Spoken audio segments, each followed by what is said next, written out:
Hello everyone, कैसे हैं हमारे सभी क्लास 9th के जितने भी नन्हे प्यारे बच्चे भैया हमारा वेट कर रहे थे। तो भैया आप लोगों का वेट हुआ पूरा, क्योंकि मैं आ चुका हूं और आज हम जो है फ्रांसीसी क्रांति, जिसके बारे में हम ऑलरेडी 2 क्लासेस कर चुके हैं, आज ये उसका L3 होने वाला है।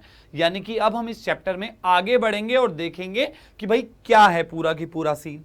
साथ ही साथ मैं आपको बता देता हूं कि चैप्टर के बेसिकली इस लेक्चर के एंड में मैं आप लोगों को हमने इससे पिछले वाले लेक्चर्स में क्या किया है उसका एक क्विक रिवीजन अवश्य कराऊंगा भैया। तो जिन बच्चों ने पहले 2 लेक्चर देखने में देरी कर दी है थोड़ी सी, या किसी कारणवश वो समझ नहीं पाए हैं, किसी चीज को मिस कर गए हैं कोई चीज, तो वो चीज क्लास के एंड में दिखेगी। हो सकता है बीच में भी करा दूं, कहीं भी करा सकता हूं। तो करना क्या है भैया, पूरी क्लास को देखना है बढ़िया तरीके से और क्लास को बढ़िया तरीके से पसंद करना है ना। अपने दोस्तों में शेयर कर दीजिए भैया, जहां जहां कर सकते हैं क्लास को लाइक भी कर दीजिएगा यार। चलिए स्टार्ट करते हैं अपनी क्लास को। और भाई फ्रांसीसी क्रांति के बारे में हम पढ़ रहे हैं। अब फ्रांसीसी क्रांति की बात जब हम कर रहे हैं तो हमारी जो गाड़ी है, हमारी जो ट्रेन है वो थोड़ी सी आगे बढ़ गई है। आगे बढ़ने से मतलब है कि अब तक हमने कुछ इंपॉर्टेंट चीजों के बारे में देख लिया, जैसे कि आर्थिक क्या स्थिति चल रही थी फ्रांस में, स्टेट का सामाजिक जो वर्ग है वो किस प्रकार से विभाजित था। साथ ही साथ हमने ये भी देख लिया कि जीने के लिए क्या क्या संघर्ष उनको करना पड़ रहा था। अब सवाल आता है मध्यम वर्ग के बारे में, यानी मध्यम वर्ग से किसका तात्पर्य होगा, तीसरे स्टेट से। आपको ये चीज ध्यान रखनी होगी कि मध्यम वर्ग जो है हमारा, वो हमारा थर्ड स्टेट है। इसके बारे में पता होना जरूरी है। क्यों है जरूरी, क्योंकि तीसरे स्टेट में ही हमारी जो मध्यम वर्ग था वो अधिकांश आता था। अब तीसरे स्टेट के बारे में आपको पता है कि भैया प्रथम समूह है, पहला समूह, दूसरा समूह और तीसरा समूह। 3 समूह है भैया इसके अंदर। इन 3 समूहों में जो हमारा तीसरा समूह है वो गरीब तबका है, यानी कि गरीब वर्ग है। प्रथम समूह को हम हमारा मध्यम वर्ग जो है वो ज्यादा बेहतर तरीके से हमारा प्रथम, और द्वितीय वाले एक ज्यादा बेटर तरीके से एक मिडिल क्लास सोसाइटी को, भाई मिडिल क्लास सोसाइटी बोलते हैं हम, इसको दर्शाते हैं। अब करना क्या है, अब जरा देखते हैं, एक बार रीड करते हैं कि एग्जैक्ट सीन क्या है भैया, फिर करेंगे क्या, फ्लो चार्ट में समझाएंगे, कहानी के जरिए समझाएंगे। 18वीं सदी में भैया हम अच्छी तरह जानते हैं, 18वीं सदी की जब बात हमने करी तो हम 1700 से 1799, यानी कि वह समय जब फ्रांसीसी क्रांति का अंत हुआ, 89 से 99 जब अंत हुआ, उस तक तीसरे स्टेट के कई लोगों ने विदेशी व्यापार और सामान के उत्पादन के जरिए धन कमाया था। समझ रहे हैं इस बात को। इन्हें मध्यम वर्ग कहा जाता था। यह समाज में एक नया वर्ग था जिसमें कोर्ट के अधिकारी, वकील और प्रशासनिक अधिकारी आदि शामिल थे। समझिए इस बात को। तो यहां पर तृतीय स्टेट में भी केवल अभी प्रथम समूह की बात करी गई है। इस फर्क को भूलना नहीं है कभी भी। तो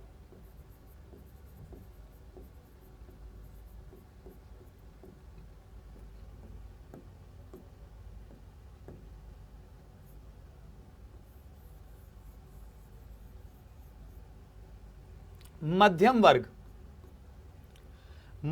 वर्ग की अगर मैं बात करूं तो मध्यम वर्ग साफ साफ तरीके से, सीधे सीधे तरीके से एक चीज पे काम करता है कि मध्यम वर्ग वाले लोगों में हमारे 3 समूह आए, लेकिन सबसे पहला जो समूह है उसका नाम सबसे पहले आया। पहले समूह में कौन लोग आते थे भाई, पहले समूह में लोग आते थे अधिकारी, किसके, कोर्ट के अधिकारी।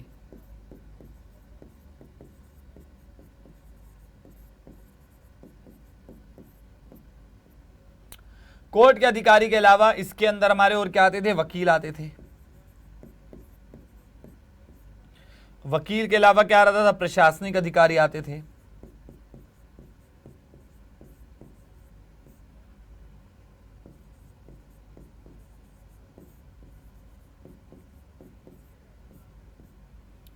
ठीक है, तो ये लोग हमारे आते थे, कोर्ट के अधिकारी, वकील और प्रशासनिक अधिकारी। अब इस समूह ने, भाई इस फर्क को आपको बहुत ध्यान से देखना होगा। हमारा जो ये समूह है, इन्होंने क्या करा, इन्होंने विदेशी व्यापार और सामान के उत्पादन के जरिए धन कमाया।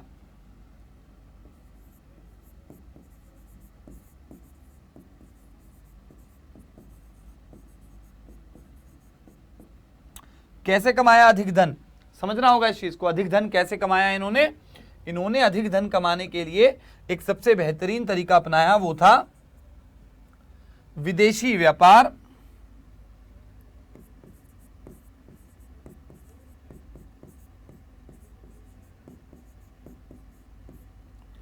और सामान के उत्पादन के जरिए।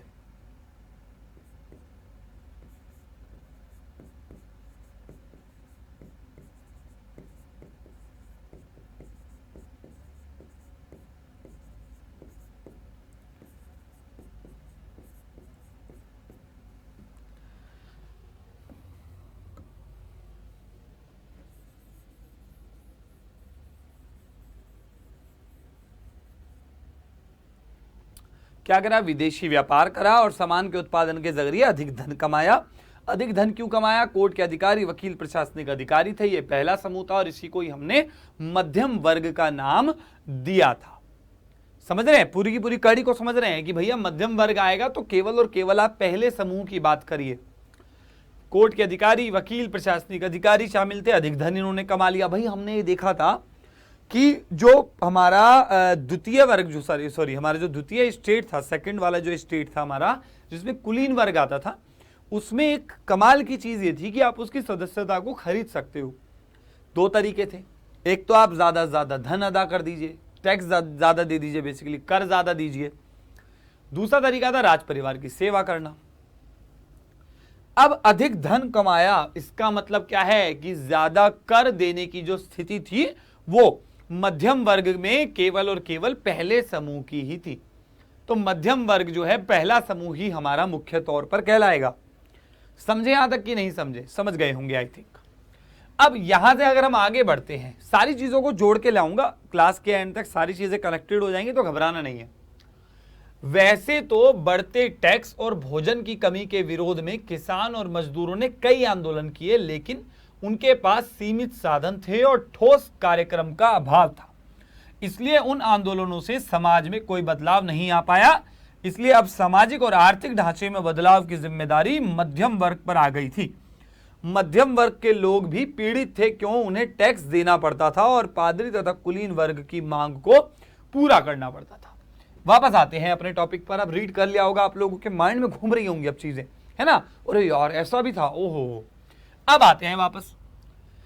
देखिए, रीड करवाना, किसी बच्चे का अगर डाउट है कि भैया रीड क्यों करवा रहे हो, रीड करवाने के पीछे एक ही कारण है कि जो कई, देखिए बच्चों का माइंडसेट जो होता है ना, जो काम करने का जो दिमाग का तरीका है, वो कई अलग अलग तरीके का होता है। किसी को लगता है केवल समझाने से समझ आ गया, कुछ बच्चे होते हैं जिनको लिखकर समझ आता है। इसलिए बोलता हूं कि साथ साथ कॉपी पेन लेकर बैठा करो और नोट बनाते हुए चले करो, नोट्स बना दिया करो। तीसरा होता है जिनको पढ़कर, फिर लिखकर और फिर समझाने के बाद जाके याद होता है भैया। तो इसी वजह से हम इस तरीके की अप्रोच के साथ आ रहे हैं, ताकि आप लोगों के पास डिटेल में भी हो। क्योंकि हिस्ट्री में पैराग्राफ्स में अच्छे अच्छे लॉन्ग लॉन्ग आंसर्स लिखने पड़ते हैं, तो आपको पता हो कि हम क्या लिख सकते हैं, कितना लिखना है हर टॉपिक में, ये रीजन है। ठीक है, सॉरी। तो बेसिकली क्या हुआ, ये अधिकारी थे हमारे। अब ये जो अधिकारी हैं हमारे, ये पहला समूह, ये जो समूह है हमारा, ये भी काफी दुखी था। कारण क्या था इनके दुख होने का?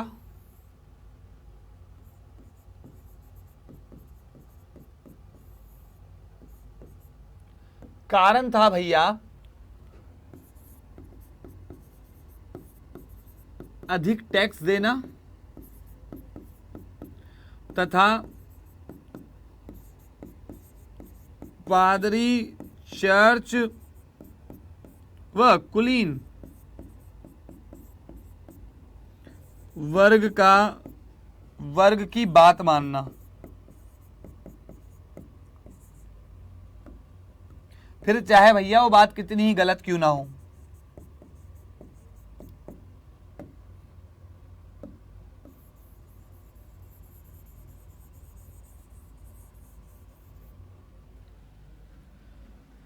ये भी दुखी थे। इतना सब कुछ अधिक धन कमाने के बाद भी इस पार्ट को अगर हम यहां से जोड़ें, अब देखिए आप, अधिक धन कमाया, कैसे कमाया, यहां से कमाया, लेकिन अधिक धन कमाने के बाद भी दुखी थे। कारण था अधिक टैक्स देना तथा पादरी, चर्च या कुलीन वर्ग की बात मानना। तो यहां से आप लोगों को ना मध्यम वर्ग की स्थिति समझ आ गई होगी। अब मध्यम वर्ग की स्थिति समझ आ गई, अब बात करते हैं गरीब तबके की। जरा सुनिएगा मेरी बात।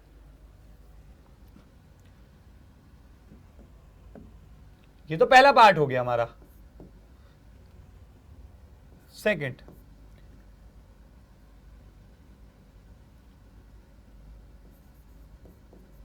दूसरा, तीसरा समूह। आप लोग अपने आप ही समझ गए होंगे कौन से समूह की हम यहां पर बात कर रहे हैं। अब इस समूह की जरा हम आपको हालत बता दें। तो भैया इस समूह के साथ, बेचारे के साथ क्या हुआ कि इस समूह ने क्या करे, कई आंदोलन किए,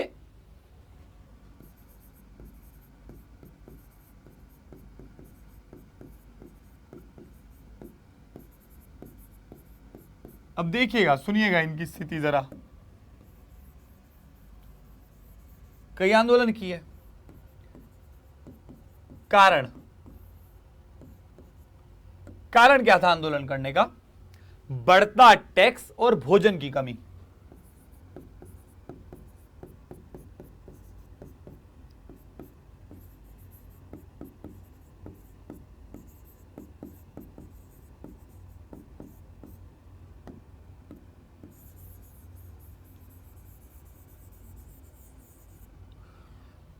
कारण आ गया आंदोलन करने के पीछे। क्या कारण था भाई? बढ़ता टैक्स और भोजन की कमी कारण था इनका। पर कारण तो यह हुआ, परिणाम क्या हुआ इसका?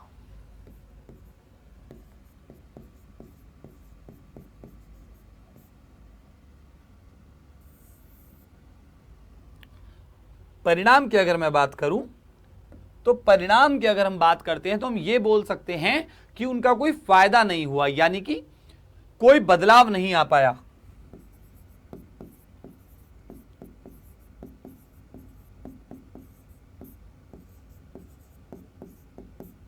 अब कोई बदलाव भी ना आने के पीछे कोई कारण होगा भाई।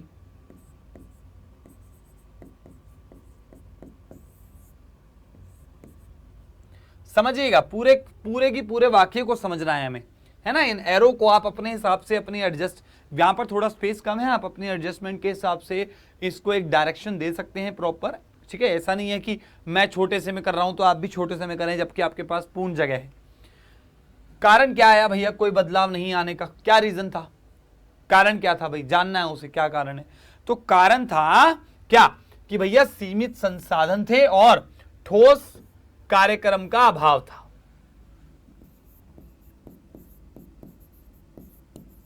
सीमित साधन प्लस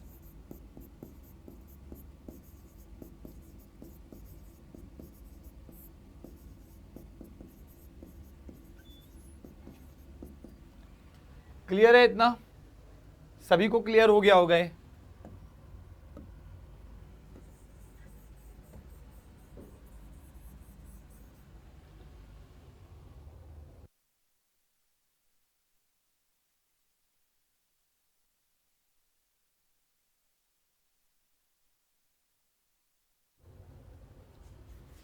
तो सीमित साधन और क्या हुआ, ठोस कार्यक्रम का यहां पर हमें अभाव जो है वो देखने को मिल गया।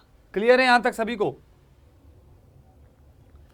ठीक है, ठीक है। सीमित साधन हो गया और ठोस कार्यक्रम का अभाव हो गया। अब करना क्या है इस स्थिति में? भाई हमने ये देख लिया कि ये सारा पूरा की पूरा इनका रीजन निकल के आ गया है और हमारे पास ज्यादा ऑप्शन नहीं बचे हैं। अब इस स्थिति के कारण क्योंकि कोई बदलाव नहीं आया और सीमित साधन और ये थे, तो क्या देखने को मिला हमें कि यहां से ये स्थित बात साथ आई, यहां से ये चीज साथ आई, और इन दोनों ही चीजों ने यहां पर इसका निर्माण किया।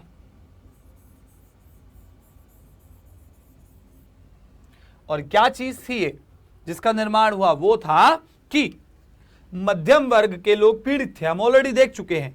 तो क्या देखा, इस बदलाव की जिम्मेदारी मध्यम वर्ग पर आ गई।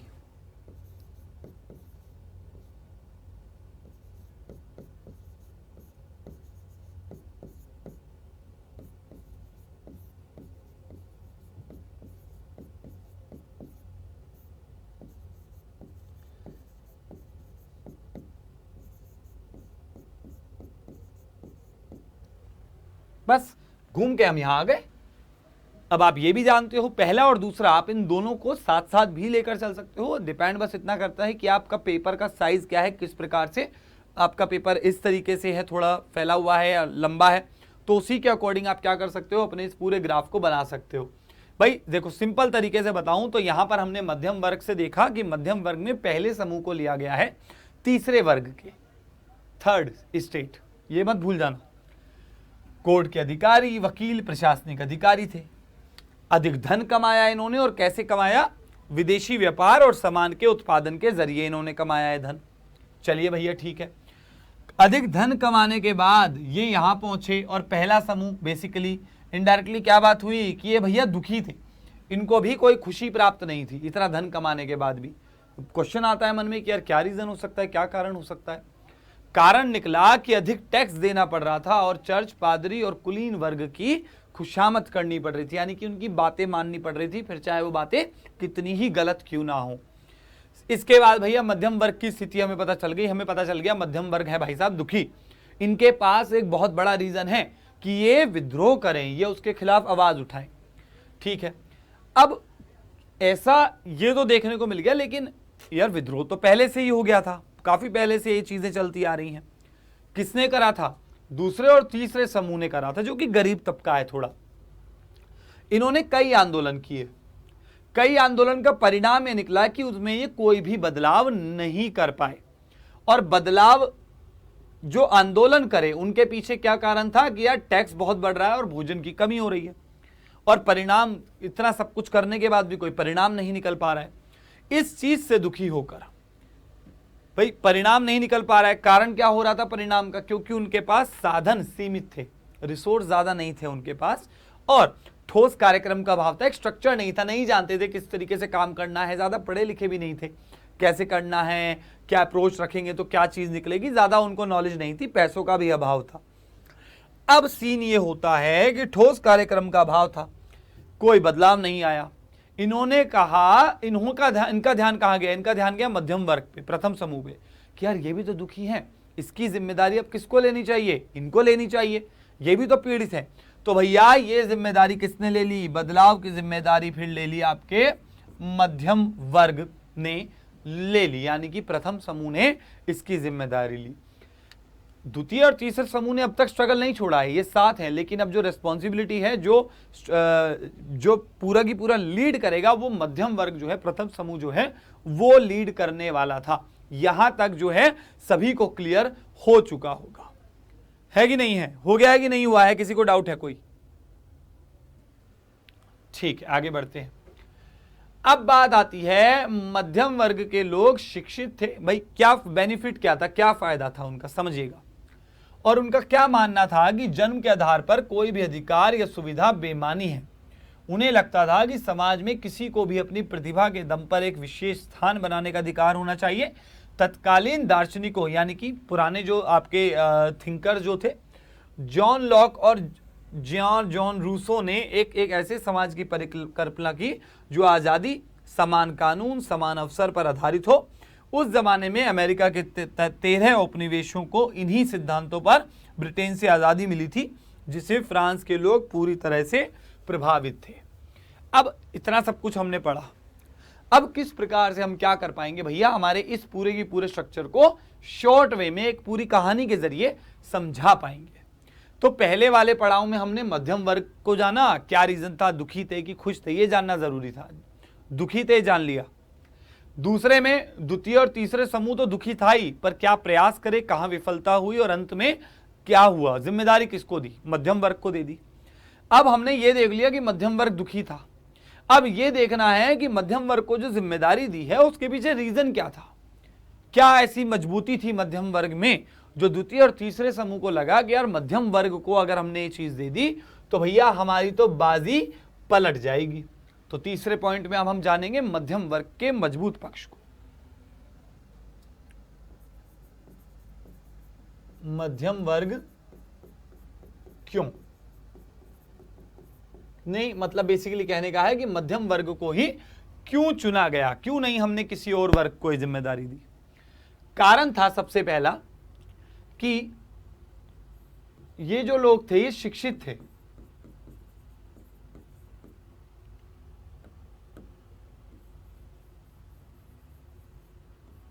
शिक्षित थे। शिक्षित होने के साथ साथ क्या था, इनकी जो सोच थी, भाई अगर मैं यहां सोच बना दूं, सोच,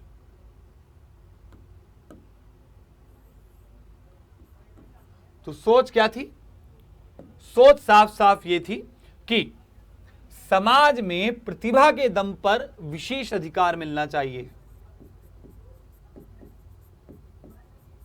समाज में प्रतिभा के आधार पर ही, प्रतिभा के दम पर कोई अधिकार मिलना चाहिए।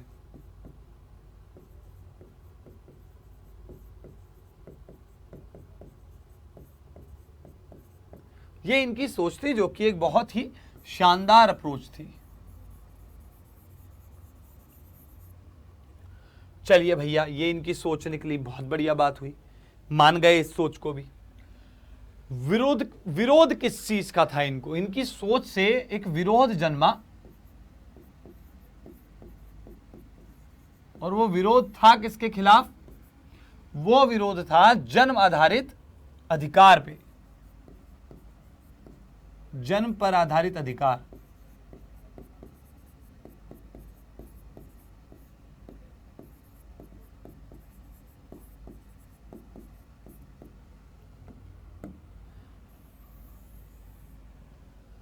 इससे विरोध था इनकी सोच में, मतलब सोच में जो पॉजिटिव पॉइंट आया वो ये था, और जो इनके नेगेटिव, बेसिकली नेगेटिव नहीं था, विरोध को नेगेटिव कहना गलत होगा, तो हम यहां पर पॉजिटिव डाल रहे हैं ताकि हमारे पास ये एक डिफरेंशिएट करने के लिए एक चीज आ जाए कि इनकी सोच क्या चाहती थी और ये किस चीज के विरोध में थे, बस इतना।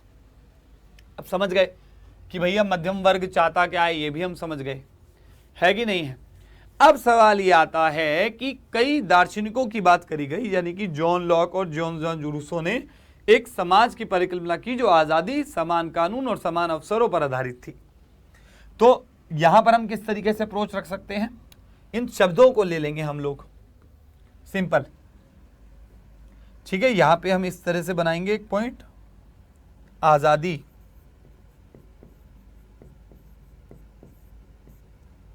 प्लस समान कानून,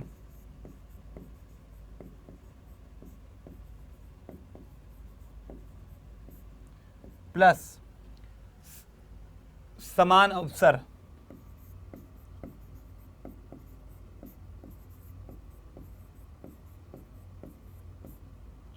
अब बेसिकली जो हमारी ये निकल के आई थी, ये थी क्या है भाई, क्या थी ये एक परिकल्पना थी। बेसिकली परिकल्पना भी ना बोलें तो ये हम एक सोच या परिकल्पना इसको बोल सकते हैं। और अमेरिका को इसी सिद्धांत, या बेसिकली अगर हम इसे सिद्धांत नाम ले तो ज्यादा बेहतर होगा,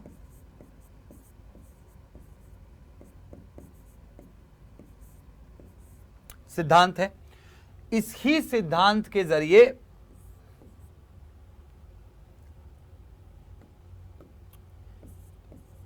यूएसए को स्वतंत्रता मिली,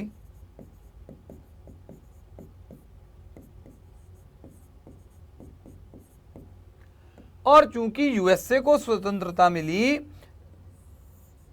इस बात से जो हमारा फ्रांसीसी समाज था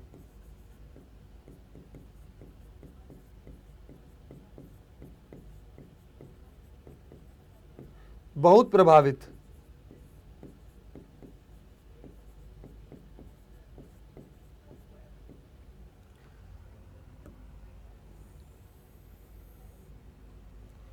ध्यान रखना इस सिद्धांत से प्रभावित हुआ और यूएसए को जो स्वतंत्रता मिली उससे भी प्रभावित हुआ।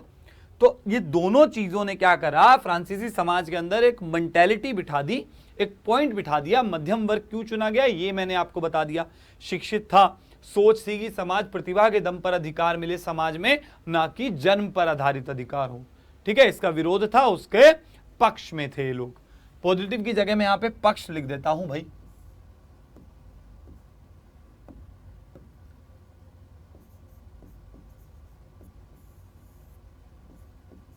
पक्ष, ठीक है, पक्ष और ये विपक्ष, विरोध था। अब पॉइंट क्या आता है, पॉइंट ये आता है कि आजादी, समान कानून, समान अवसर, ये चाहता था, ये सिद्धांत है एक।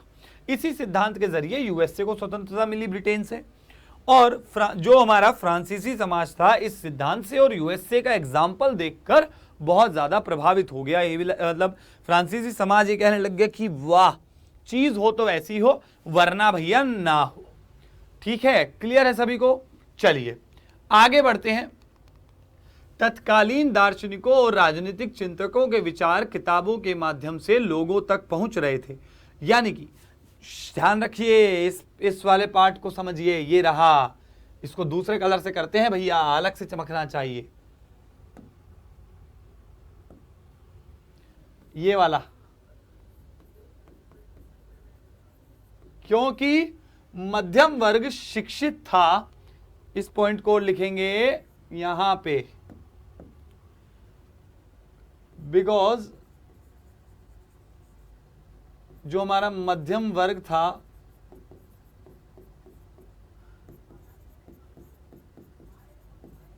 शिक्षित था, इस पूरी प्रक्रिया से क्या हुआ,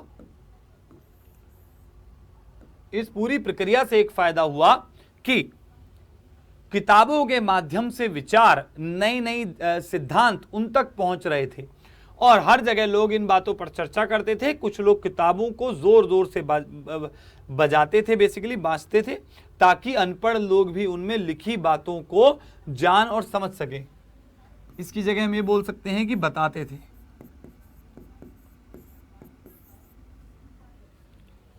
ठीक है, तो बिकॉज मध्यम वर्ग शिक्षित था तो किताबों की तरफ, किताबों ने क्या करा भाई, मध्यम वर्ग शिक्षित था, ध्यान रखिए किताब क्या कर रही है, किताबों ने जो हमारा ये आजादी, समान कानून और समान अधिकार वाला सिद्धांत है, ने विभिन्न सिद्धांतों से रूबरू करवाया।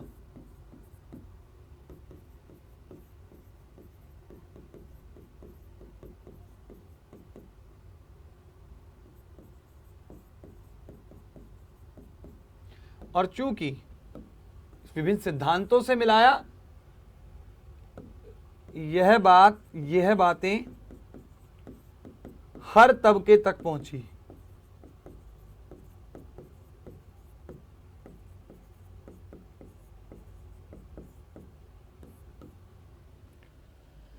उसके बाद इस बीच लोगों में यह बात फैलने लगी कि लुई 16वां टैक्स बढ़ाना चाहता था। इससे लोगों का गुस्सा बढ़ने लगा, लोग सरकार और उनकी नीतियों के विद्रोह पर सुर उठाने लगे। और ये बातें जो हैं जैसे जैसे यहां तक पहुंची, यहां से एक बात सामने आई, एक बात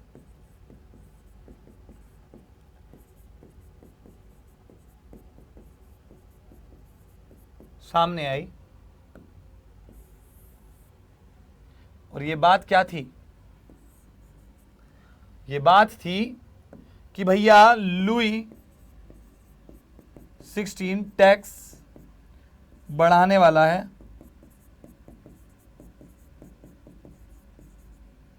और इस बात के आने से क्या हुआ, विद्रोह और बढ़ गया।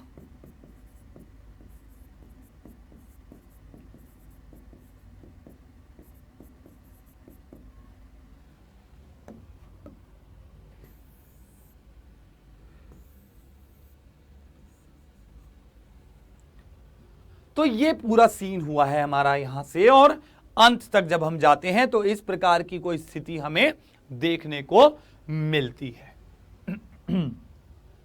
ठीक है, जल्दी से एक बार आप इसे नोट, एक बार चेक कर लीजिए।